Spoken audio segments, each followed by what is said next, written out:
Hello, my sisters in service. This is your host, Kat Corchado. And today we are going to be talking to Kimberly McKay. Now, you probably don't know who she is, but let me tell you a little bit about her. Number one, first and foremost, she's a military brat. And we're going to talk about that a little bit more during the interview. But she is an author, a screenwriter, a podcaster, an editor, a writing instructor, and a director. Now, she's going to be doing her first documentary called BRAT Ambition. It's all about military brats and what we went through and how we extended ourselves and how we were able to get through all of those moves and making friends and leaving old friends and family, etc. So I'm hoping that you'll be able to tune in and maybe even tell your story that might be, could be, maybe featured in her documentary. So I hope that you will tune in. Hello, sisters in service. Yes, it's me again, your host, Kat Corchado. And this is another episode where we have as our guest, Kimberly McKay. So everyone, give a warm welcome to Miss Kimberly McKay. Kimberly, welcome to Sisters in Service. Thank you so much. I'm honored. I'm so super excited. I don't know why I'm so amped up about this project you're on. I just felt it so much when KP first came and said, hey, she's doing this. I'm like, oh, this is such a great thing. Nobody has ever asked me, and I don't know whether it's occurred to them or not, what being a military brat, how it was for me. Let's learn a little bit about you. Now, I understand you're a military brat, correct? Yes. My dad was in the Marine Corps for 30 years. He was a career Marine. And I have a heart for anybody in the military, but especially those Marine brats. Now, was your dad one of those hardcore Marines, like you felt like you had to stand at attention when he was by you? You can't see because we're not doing video, but I am saluting you right now. She's saluting her. So yes and no. My dad wasn't the kind that would make me salute or say yes sir or no sir, because he knew no would be the answer. Anytime he wanted a yes sir, I'd be like, oh, no way. I was a typical colonel's daughter. I just rebelled like all get out, and that's an Oklahoma term, which I'm now adopting since I've lived here long enough to say I'm an Oklahoman. But he was also very hard to the core when he came to changing a tire. If I didn't take the lug nuts off right, he would start yelling, you're not taking it off. The lug nuts go in the hubcap. They go in the hubcap on the curb. You're going to lose them. You're not doing it right. And then it just makes my hand shake. And then I'm like, geez, Louise, dude, take a chill pill. But then there was like the daddy side of him where, take care of my most prized possession. And when you move overseas, let's talk about self-defense. And if somebody's watching you more than they should, there's ulterior motives, and look for the nearest exit. Always have an exit strategy. He always was that caretaker for me too.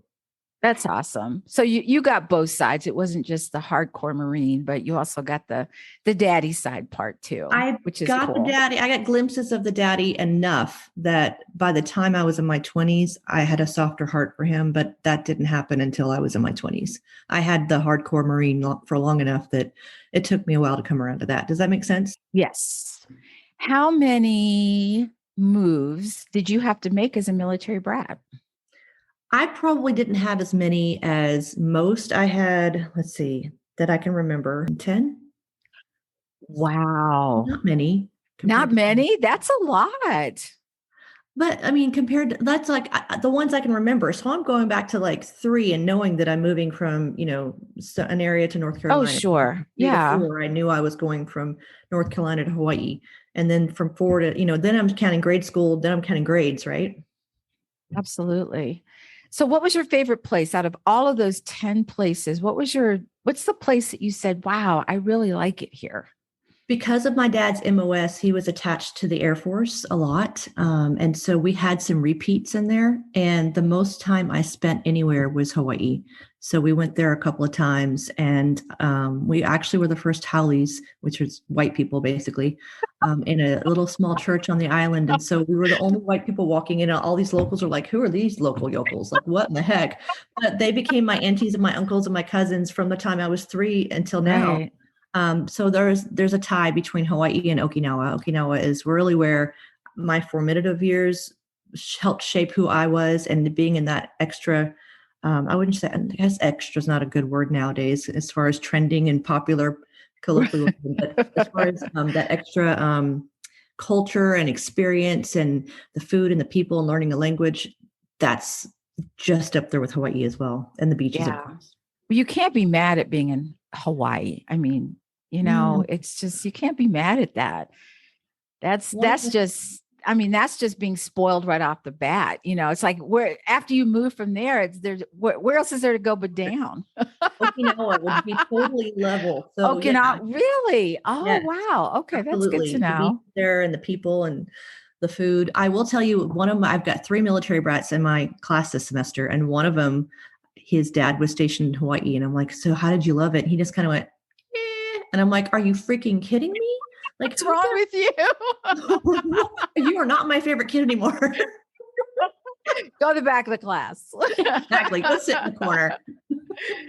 I know this is going to be hard, this next question, and you might not have one, but what is your favorite memory of being a military brat? I think there are too many to narrow it down to just one. So I will answer that with a favorite way of life, maybe.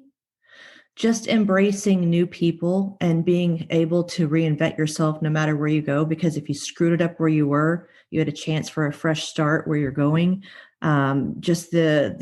Because painful goodbyes were so painful, I got to focus on the hellos and building new friendships. And because of that, I am who I am today. I'm a connector. So there's only a couple in my class, my graduating class, and they'll tell you straight up, it's me and a guy named Thomas Klein. We were friends with everyone. We didn't have a clique. And there weren't that many cliques overseas because you're all kind of shoved together in one class, and it didn't matter who you were. We all loved on one another. But out of that, the two of us, I mean, anyone can walk in a room and they'll go, Kim, Tom, who's that? And we could tell you because we still keep in touch with people. It's important to us to establish relationships, and that's helped me form lifelong friendships to this day.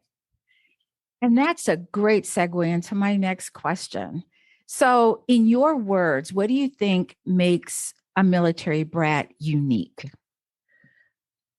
The ability to see the world from a bigger perspective and understand that life isn't just about them, because children that aren't military are, and there's nothing wrong with civilian lifestyles, nothing whatsoever. So let me clarify that. And some civilians do have traveling, like whether in the oil industry or maybe the missionary field. But for the majority, when I run across kids that grew up civilian versus military, the military kids by all means have no problems going, I can do that. I'm going to do that. No, it's not an issue for me. I will make that happen. Whereas some civilian kids might go, yeah, I couldn't do that. And so I think as a whole, they're just more resilient. They're more adaptable. They're not afraid. They see their dads and their moms going off to war, going on, unaccompanied tours for who knows how long, 1 year, 2 years. They have to step up and be the man in the family sometimes when their dad is gone. Right. There's just such a bigger world view for these kids that there's a bigger sense of responsibility to give back. Does that make sense? And make a difference in their lives for themselves to be something. I totally agree with that. There are times when, like when we lived in Massachusetts, and for us to pick up and leave was no big, it wasn't a big deal. Yeah, we're moving to North Carolina. And they were like, well, why? Because we want to, because we can. I just think that, a lot of people will complain about where they're at and, oh, I hate it here and there's no jobs, no, there's this. And then you say, well, why don't you move? Oh, I can't leave. My family's here. This is here. That's here. And we just adapt so well to different things. It's like, okay, what do I need to do to make this work? Do you find that military brats going into business for themselves as an entrepreneur, do you think that their experiences as a military brat makes them more adaptable to being an entrepreneur? Are they more successful as entrepreneurs? I mean, I can't gauge the success because that's a judgment, right? And we just went over this in class as far as broadcast. What's a judgment? What's an inference? And what's a fact? The facts aren't out there to support someone saying that military brats are more successful. But from what I've seen, we definitely have stronger life skills, and we think outside the box a lot more to be able to land on our feet. So my judgment would answer yes to that question. Does that make sense? Absolutely. I was just reading this article about certain things you don't want to say to a military brat. And I thought it was kind of weird that they said don't say, but answering those questions like, where are you from? And you're kind of like, ooh, wow, okay. And then they go, oh, you don't know where you're from. And you say it's a bigger story, but I think the military brat, they've been to different countries, they've seen different cultures, they eat all kinds of different foods, they can speak languages. When I was in Turkey, my son going to school, they had a Turkish American class, and they would have somebody come in and speak Turkish and translate it to English and English into Turkish. So my husband, my son could speak Turkish and I couldn't. And I'd say, call us a cab, get on the phone and call us a cab. And so I think it's made him more resilient, especially when you come across kind of those roadblocks in your life, that you think, oh, I can't, some people just, oh, I'm just going to quit. I can't do this. And even military, military brats who then became military are like, oh, I don't think so. I got to find a way to do this and make it work. On that BRAT Ambition Facebook page that you're a part of, that's one reason why I asked that question. What is one word that describes you? Because I was looking forward to seeing how everyone felt about themselves and how the military made them. And my word for myself is ambitious. And of course, adaptive and resilient and all those great things, right? One of some of the words I didn't expect to see was open-minded. I know that we are open-minded, but for that one person to zone in on that one word, right?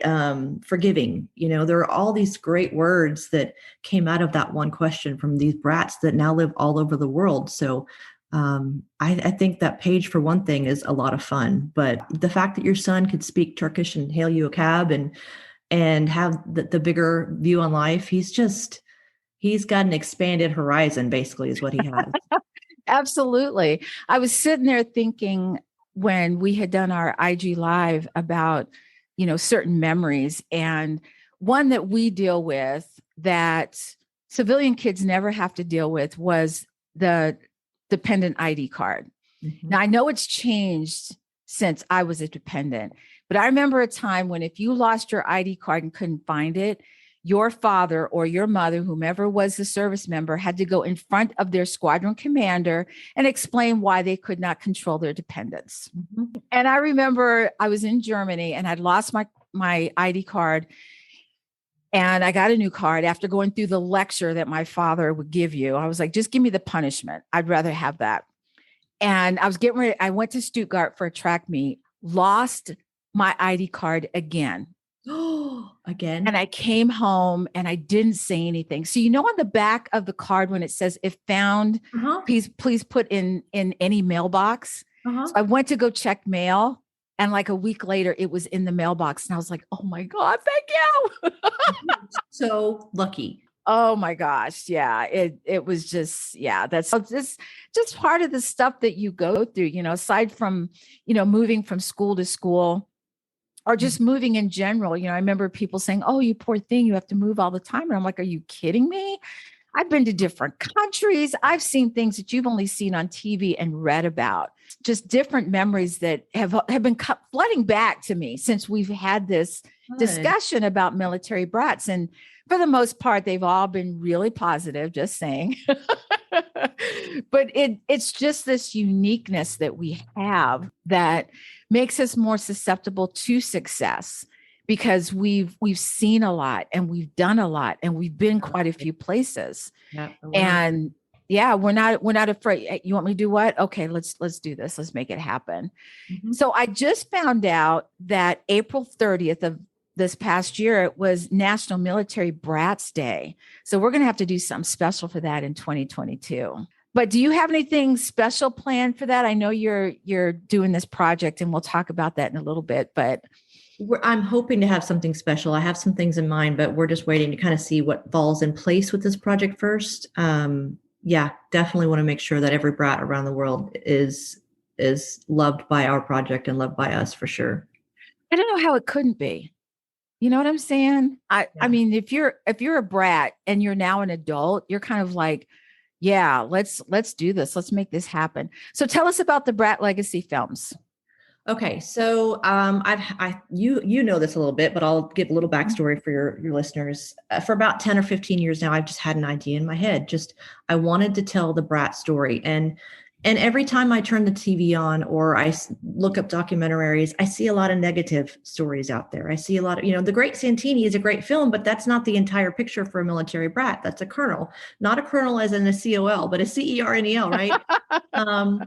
And, there was a previous documentary that I'd watched, and, all it focused on was the domestic abuse aspect. And it just really bothered me. And so that's when I knew the timing was right, because if this is what's out there, this negative message of how hard it is, and I'm not saying that military brat life isn't hard. We see the look in our father's eyes or our mother's eyes when we come home from school, and we know that means they got new orders and it's time to go and we have to say goodbyes. And that means not telling our friends right away, because that means they're going to treat us bad because they're putting distance between us and them. And, it's just easier sometimes to wait to the last minute and them get mad at us that way, because at least we have the last. Then you get to leave. Yeah. You don't have to see their faces. And so I called a friend of mine. I have two friends in the film industry. One is John Schwab. He's an executive producer on this film, which is called BRAT Ambition. But I called Brad Heath as well, and he's also a producer. He's producing the Kaimichi project right now. And I said, you guys have both heard me talk about my love for this story idea, which I can't give too much away, but you can go to bratlegacyfilms.com and kind of review some of it and look at it. And it's time to do this. I don't see me waiting much longer on this, because we need to put something out there that every brat is going to symbolize, the symbolization of their life. They're going to fall in line with, they're going to fall in love with, and it's going to give hope to the current brats that are going through high school and middle school right now. And so they said, okay, what do we need to do? So on May 4th, which is May the 4th be with you, we started Brat Legacy Films, LLC. And I started talking to people as far as getting people attached to it. And we have a retired 3-star general attached, who's already gone to Korea and talked to AFN. And they basically sent him an email after the meeting saying, sir, if you're involved in this, we want to see it. And so, distribution isn't promised, but it's certainly a good guarantee that if they review it and like it, that it's going to be on a global distribution. And so, he's working angles for us. His son is also a videographer for us. They're both brats. John Schwab is in London, so he's going to handle things from that side. But he's been in everything from The Queen's Gambit to Zero Dark 30 to, he's an award-winning film producer as well. So we have all these brats in place. And now we're just getting ready to raise funds, because we want to tell the story of the brat who is 23 and older, who is going out and changing the world. And we want to highlight the hope that people have because of our military brat background, and the hope that current military brats can have, knowing they can go out and change the world. Does that make sense? Yes, it does. My question to you is, why do you think this hasn't been done before? Because it sounds like, this is like a new venture for you, but how you think back and say, oh, this one was done and this movie was done and this documentary was done. But this sounds like something that should have been done years ago and now is just coming to fruition. You have this unique idea about bringing military brats into the limelight, into the spotlight. Yes. I just don't think that people have thought that far down the road. I think that in any story in our life, there's a narrative arc, and it begins with the hero's struggle, and then, some things going on up in the arc, and then closure. And it's not that I'm not going to highlight some of the struggles that brats have, but sometimes a totally uplifting and positive story isn't always what's going to sell. And so just focusing on the hope of what can be because of somebody's lifestyle just isn't something sexy for most film producers. So for me to go out and pitch it to someone else, it's not sexy for them. But that's why, as a brat, I'm like, fine, I'll make my own lane. So I'm going to appeal to brats, and hopefully brats will get behind it and help with the grassroots movement, and share the funding link once it's up in a few weeks, and make sure that, if anyone can donate $10 even. I mean, if all of us around the world can donate $10, we can get to our 75 to 80K that we need, because I'm going to be traveling around the world interviewing brats. And it's going to start with this 90-minute project, but eventually I want to work on a series, and maybe segue into brats that have gone into the medical industry, brats that are going into the intel industry, brats that have returned to the military and what they've done with their career. I think Right. there's an entire bigger picture story to be told that you can't just tell in 90 minutes. That's true. That's very true. But if you had to guess, do you know the number of military brats that are in the United States right now? Domestically, no. But you can go to our film trailer on bratlegacyfilms.com and it talks about in the world I think there's over 15,000, maybe more. That's pretty, significant. And, for anyone, so if someone wants to help out in any way, is it best for them to go to the bratlegacy.com? So there's two things I'd want them to go to that website for.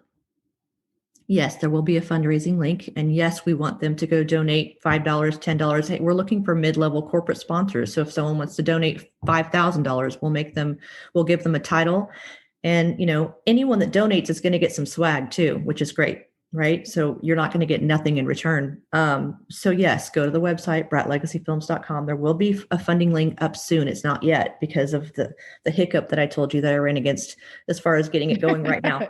Yes. But we're working on that. We're overcoming it. But I also want brats to tell me their story. So if you're 23 and over and you're doing something to change the world, whether you're volunteering at a local community center and you're helping underprivileged kids, whether you're in the medical industry and you are working in the ER, whether you're an entrepreneur, whether you're an astronaut, whatever that looks like, whether you're a volunteer and you're helping someone learn the guitar and you helped them with their mental stability, whatever that picture looks like, we want to hear it. So there's a tab on there that says Your Brat Story where they can just go and fill in some fields and just tell us what they're up to. It's never a guarantee that we will feature them in this first project, but it's great because then we know who people are, what they're doing. And then as future projects roll down the road, we have all these future people that we can contact. Absolutely. So you might be traveling all over the world then. Well, that's the goal, but I have to have a backup plan too, right? So for all of you out there listening and people with some deep pockets, please help this woman with her project because I think it's important. And I think it's something that people want to know and need to know about military brats. And I think it's a very important project, because I had forgotten about my brat life. And like I said, all of these memories just came rushing back because we kind of forget, so that leads me into this next question. Did you know that your brat life would help you in your life and or business? Amen. I did. I've always been a big believer and my faith has always kept me grounded no matter what life has thrown at me, positive or negative. And I always knew that God had a purpose for me in my life. And so no matter what I was doing, whether it was involved in, being a military brat or college student, or I knew that wherever God took me on my path, that those were going to be tools and skills I took with me to further my education or my outlook or however I could help other people. We don't look back on these struggles we've had. We just keep looking forward. Okay, what's the next thing? What's the next thing? What's the next thing? And then we never look back and say, wow, that was really difficult for me, but I got through it. I did it. And I think, being a military brat was part of that don't give up kind of concept, to dig your heels in and do what's required and not stop. A lot of people are like, oh, it's too hard. And we had to put our big girl panties on and keep moving. He goes, you better get up or you're going to get left. Oh my gosh. This is been such a great conversation about brat life. So if any of you are military brats, you can go to bratlegacyfilms.com. Is that correct? Mm-hmm. And just take a look at the trailer. It's very well done. And I've been on board with Kimberly from day one. And don't ask me why this is so important to me or why I just feel like I just need to help with this any way I can. Go to Kimberly's Facebook page or the Brat Legacy Films Facebook page and just say, yes, I'm a brat, whether you're Army, Navy, whatever, Air Force. We need to know how many of you are out there. So let us know. So Kimberly, if someone wants to get in contact with you, what's the best way to do that? So at Brat Legacy Films, there's social media links. So following us there is also going to help us. But if they need to email us, there's a contact form, at that Your Brat Story. Even just sending me an email through that, just saying, hey, I heard Kat's podcast. I just have questions. even if it's, we also have a corporate sponsor tab on there. So if anyone is like, you know what, I'm not a brat, but my dad was, and I own a business and I care about his legacy being told. Well, Kimberly, it's been such a pleasure having you on. Like I said, as soon as I heard you, I was like, she has to be on my podcast. I love you. You're so sweet. And I want to have you on mine as well. Let's do it. Let's do this. I want to be able to sit back and watch the movie and go, yeah, let's do it. Let's do this. So, Sisters in Service, thank you so much for listening. Again, I hope that you will follow me in my journey as a podcaster. And thank you so much for those of you that are listening. I hope you will keep listening. And until next time, please stay safe, take care of each other, and we will see you again soon.